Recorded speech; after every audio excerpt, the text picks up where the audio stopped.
Today I decided to visit the Aquarium of the Pacific, located in Long Beach, California, where one can't help but feel like they're traveling to an alien world right here on our own planet.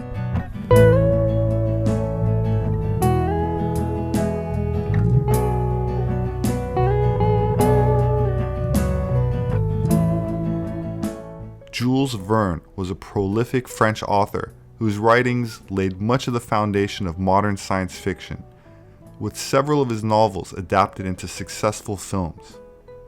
Born in 1828, he became famous for combining scientific fact with adventure fiction.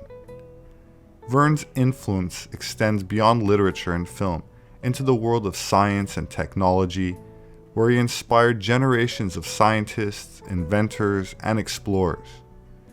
In 1954, the United States Navy launched the world's first nuclear-powered submarine, named after Verne's Nautilus, the name of the underwater vessel in his novel 20,000 Leagues Under the Sea, one of the most published novels of all time, which tells the story of two men that join the hunt for a mysterious sea monster that has allegedly been causing havoc, sinking ships.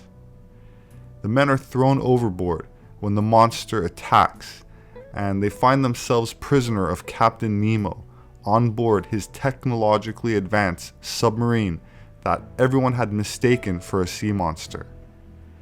The captain explains that he'll keep them prisoner on board rather than killing them. However, he also promises to show them the secrets of the ocean, and so the men get to experience the vast and endlessly fascinating world under the sea.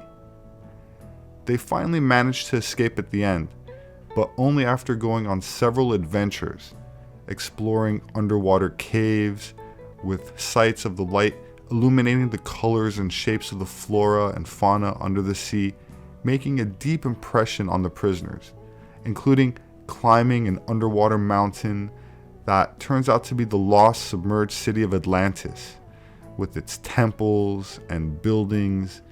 And while many people today are conditioned to believe that Atlantis was just a fable, the reality is that sea levels are now 400 feet higher than they were during the end of the Pleistocene, or Ice Age, which ended with cataclysmic events, leaving 50% of the world's fauna, or animals, extinct. Not to mention, many parts of the seafloor rising or falling, making the ancient memory of an almost forgotten global seafaring civilization not only possible, but probable, which Verne brought to life in his novel, as well as traveling below ice packs in Antarctica, exploring below the South Pole. Published in 1870, Verne was very ahead of his time with his detailed technological descriptions, since submarines were very primitive at the time. It makes one wonder how much of an influence his work had on inspiring the Germans who actually carried out such expeditions to the polar regions, including the establishment of a submarine base in Antarctica, which the Allied powers allegedly attacked after the official end of World War II. I say allegedly because the United States officially claims that it was a scientific expedition, even though it included aircraft carriers, destroyers, planes, submarines, and over 4,500 armed soldiers, led by Admiral Byrd, who gave an interview after the failed mission, claiming that the US needed to prepare for war with an enemy in the polar regions that had advanced aircraft and capabilities. While it is generally accepted that the German U-boats were the most sophisticated in the world at the time, a lesser-known fact is that because of Germany's lack of access to oil and fossil fuel, there was a lot of pressure on them during the war to develop alternative sources of energy, which, according to direct German sources, US military intelligence sources, as well as leaked documents from ex-Soviet KGB sources, indicates that Germany made considerable advances in anti-gravitic technology that did not require an internal combustion engine or aerodynamics to fly. Of course, they were not able to mass produce, implement, or weaponize this prototype technology fast enough to win the war. However, a relatively small faction of Axis military allegedly was able to retreat to Antarctica and other places in the world, such as South America, where they continued to develop what Hollywood and the media calls UFOs, which sounds fantastic, but starts to make sense in the context of many post-World War II sightings, like when a dozen flying saucers were photographed and reported flying over the White House in 1952. It seems that much of what is relegated to the genre of science fiction is actually based, at least in part, on scientific truth, which seems to be covertly withheld from the general population by global corporate structures, which have a lot to lose if disruptive technologies were to be made public, particularly big oil and the global banking sector.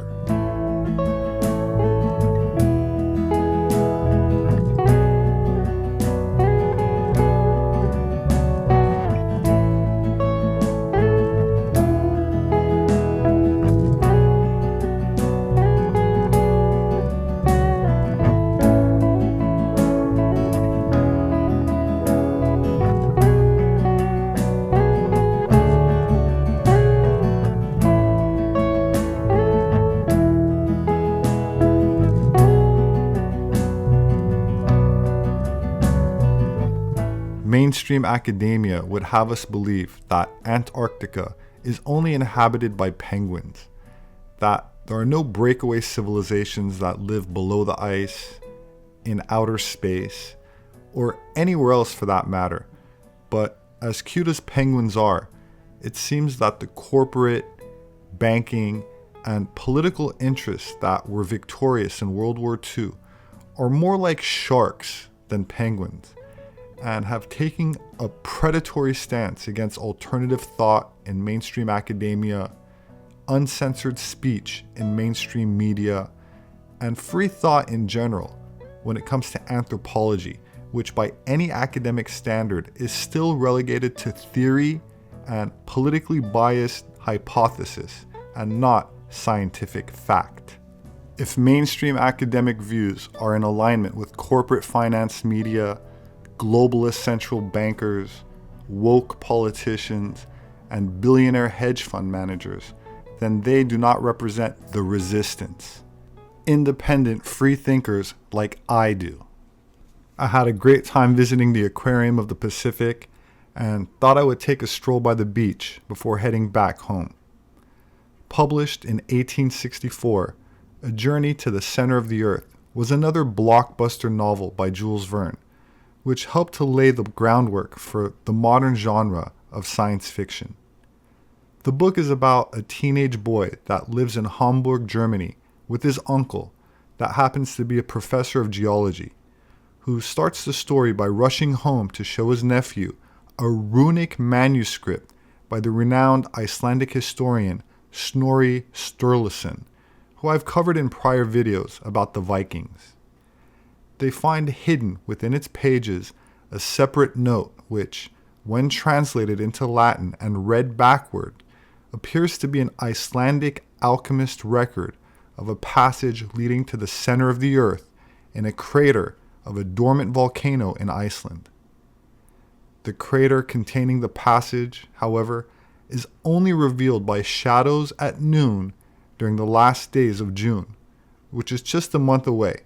So they rush off to investigate, eventually finding the correct crater and descending into the passage entrance, getting lost, but stumbling upon a subterranean river that leads to a vast lake or underground sea, and along the shore they encounter a forest of giant mushrooms and exotic plant life, some of which glows.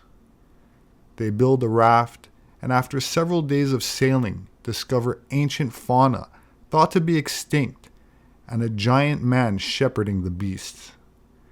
They flee back to the shore, and 2 months after entering the underground world, the men are carried by a volcanic eruption to the surface of Stromboli Island off the coast of Italy. Probably the most popular book by Jules Verne was called Around the World in 80 Days.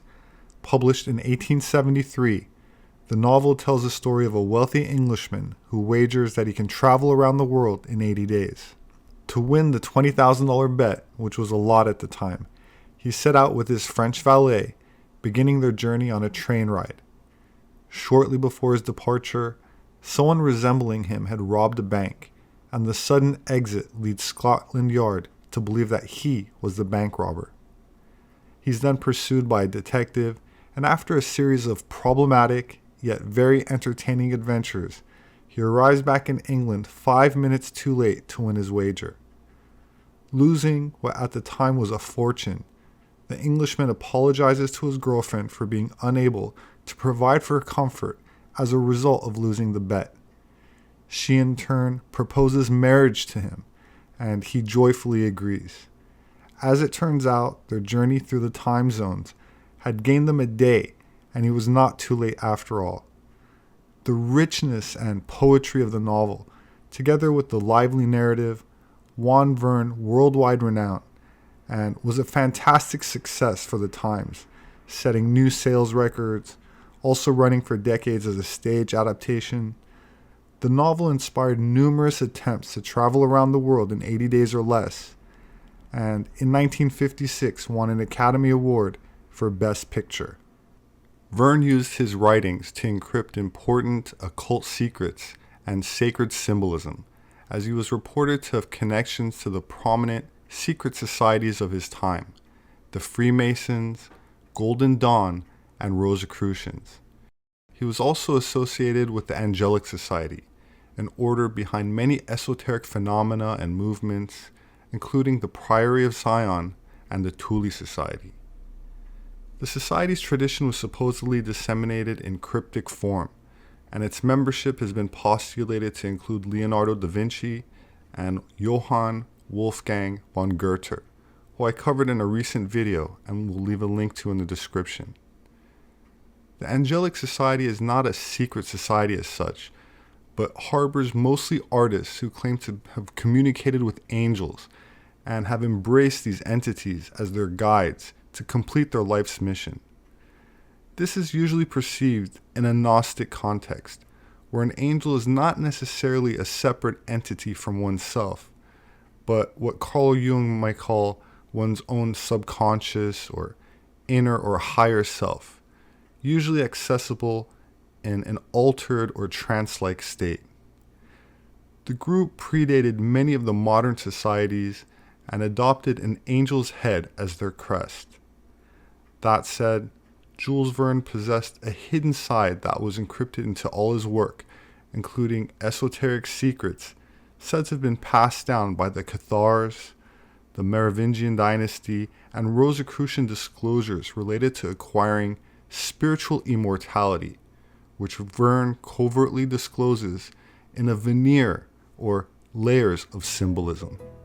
Jules Verne died in 1905, and his writings laid much of the foundation of the modern science fiction genre. And while sci-fi may not be 100% factual, it can still be more honest and foretelling than what passes for nonfiction in the mainstream media and modern academia. For many authors and filmmakers, fiction can be a better way to tell a true story because it could bypass many of the fact checkers and gatekeepers that try to enforce a certain politically motivated agenda. In fiction, and science fiction in particular, one can put forth intuitive truths without having to prove them or cite sources, many of which, to a large degree, push or parrot a narrative dictated by special interests. In our current era, publicly considering concepts like inner Earth, Atlantis, or even spirituality as an academically valid pursuit can lead to targeted harassment, slander, and censorship, where through fiction, an author can express taboo ideas almost free from ridicule, scorn, and suppression. After spending so much time by the sea, I thought I'd end off the day with some Thai seafood soup, which always hits the spot, and that is definitely the truth. My name is Robert Sepehr. I'm an anthropologist. My published work is available on Amazon and through all other major book outlets. If you'd like to support my work, you can do that through patreon.com. There should be a link in the description. Please subscribe for future updates. Leave your thoughts below. Have a wonderful weekend, and I hope to see you again soon.